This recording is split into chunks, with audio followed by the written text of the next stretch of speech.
pin? You tell we got monitors knocked off right here in the newsroom. 4:30. Okay, Ken Schognick is joining us right now. Ken, how you doing? You holding in there, my friend? Good morning, Joe. I'm going to sit down with you in 1 second if they can hear me on your microphone. No. What I have seen on the drive-in, what you have probably been talking to viewers about. On the drive-in, I wonder what that drive-in was like. It's very dark out there because a lot of electricity has been lost around Southern California. Good morning to you. We've had another one of those earthquakes. Joe's been telling you about it. Coming in about 4:31, 4:32 this morning. How's your adrenaline level? The adrenaline level, as always in Southern California times like this, probably just about the same as your own. Please. Okay, yes. Well, we are live here at Fairfax and the 10 freeway. This, of course, is an area that collapsed.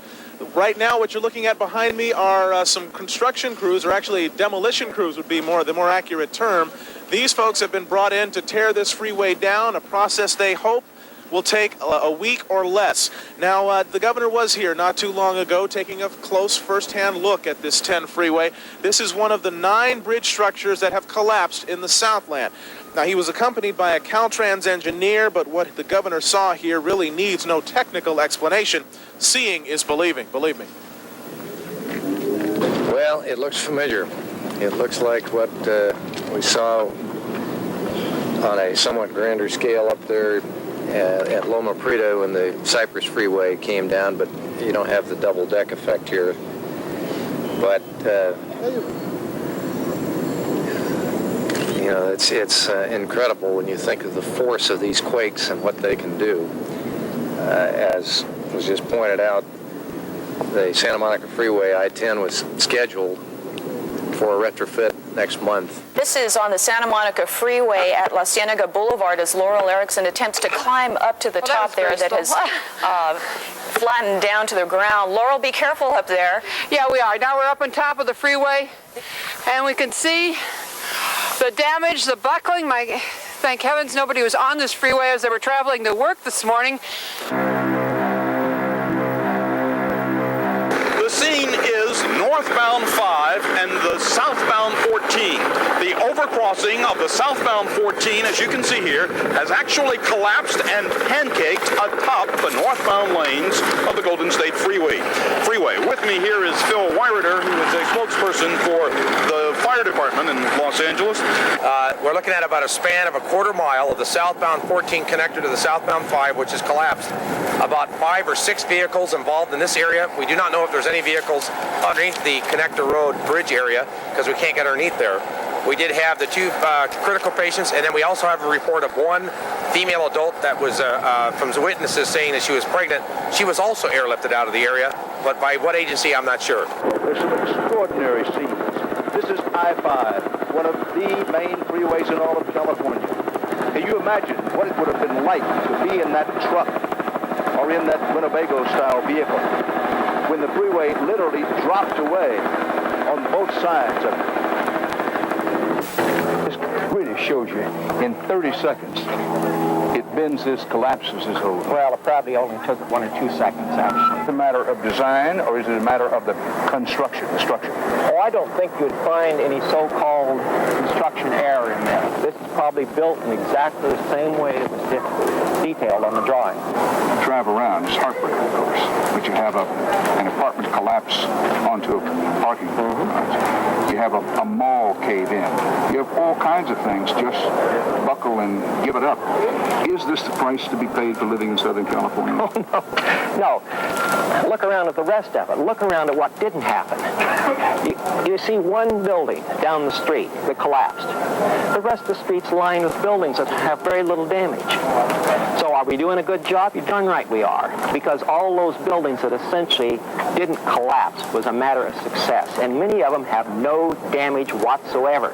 How long will it take to fix this? We got one answer from a Caltrans engineer earlier tonight. From beginning of design to the last day of construction, probably 6 months for a structure like this. But work crews have not stopped to awe at Mother Nature. They will work through the night here, bracing I-10 with huge timbers. At dawn, wrecking machines will begin knocking down the sunken sections. In 4 days, it will be cleared, and the reconstruction can begin. Okay, basically what we're looking at is, we did suffer some damage on the system yesterday, specifically 6 different locations where we had severe damage. Of course, the major problems are the I-10 section of the Santa Monica Freeway west of downtown, the 514 interchange out in the San Fernando Valley, also another section just a little bit north of the 14 interchange, and then 2 locations along the 118 out in the San Fernando Valley. How would you describe what you see here? Awesome.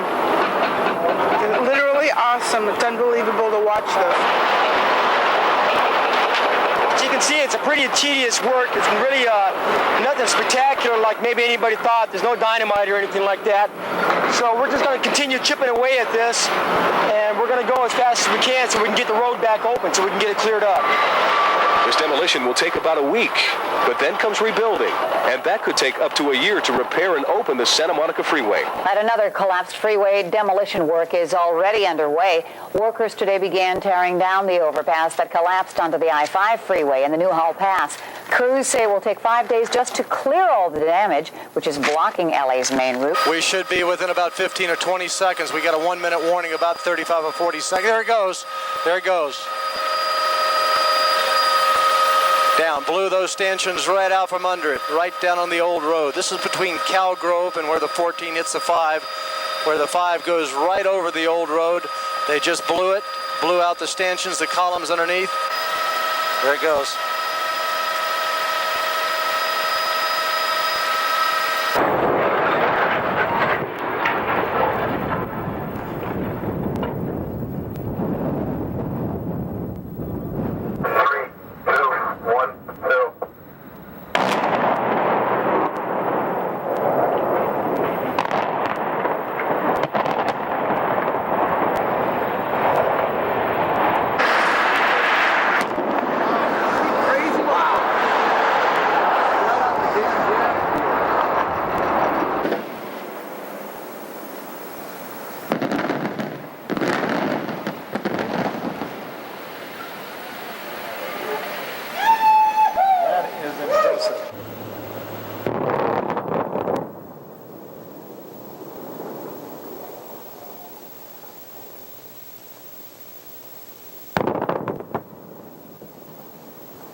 Where the president is on the side of the collapse of the 118 over the Havenhurst, and he is talking with Caltrans workers. He is surrounded by officials, city and state officials, and national officials as well. You can see Governor Wilson right in back of the president, and while the president was on this overpass, there was a good-sized tremor, a good-sized aftershock. We don't know if we are going to be able to see that or the reaction of the people, but there's a good chance that he felt it just as we all did.